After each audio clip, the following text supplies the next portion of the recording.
Bonjour à tous. Je vais vous donner une petite astuce pour retirer un petit peu plus facilement les vitres arrière d'iPhone.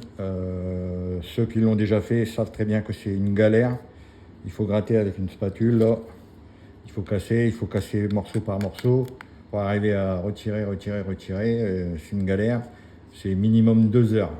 Minimum 2 heures pour arriver à tout gratter, hein. Moi je termine par la partie bobine de charge, donc pour pas casser, donc je fais de l'intérieur.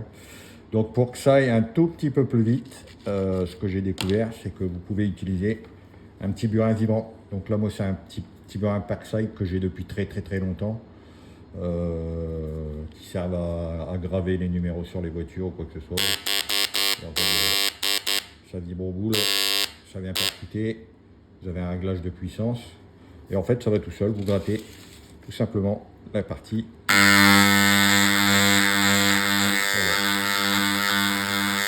Ça part tout seul. J'ai fait tout le tour là comme ça en très vite. Alors que normalement ça m'aurait pris rien que pour faire le tour au moins 3/4 d'heure, 1 heure. Donc là avec un petit burin comme ça va tout seul. Voilà. Je fais tout le tour comme ça. Bon là je vais pas trop insister parce qu'il faut vraiment que je sois concentré pour le faire.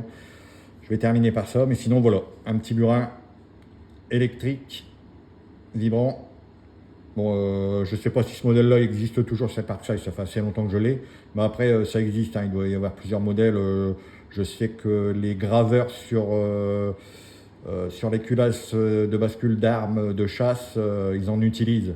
Donc forcément, vous pouvez en trouver, hein. Moi, c'est une petite spatule diamant au bout, en pointe.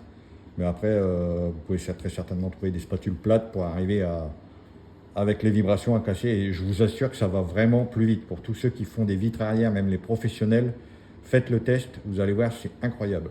On gagne du temps. J'en ai déjà fait pas mal à la main. Mais là, cette découverte est vraiment révolutionnaire. Bon, un gain de temps phénoménal.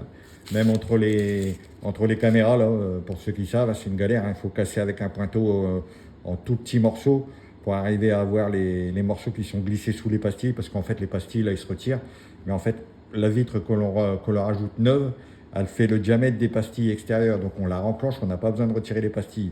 Donc là si vous voulez pas retirer les pastilles, c'est une galère, hein. Il faut casser morceau par morceau, et là avec ça vous cassez tout le tour, ça va tout seul. Voilà, à bientôt.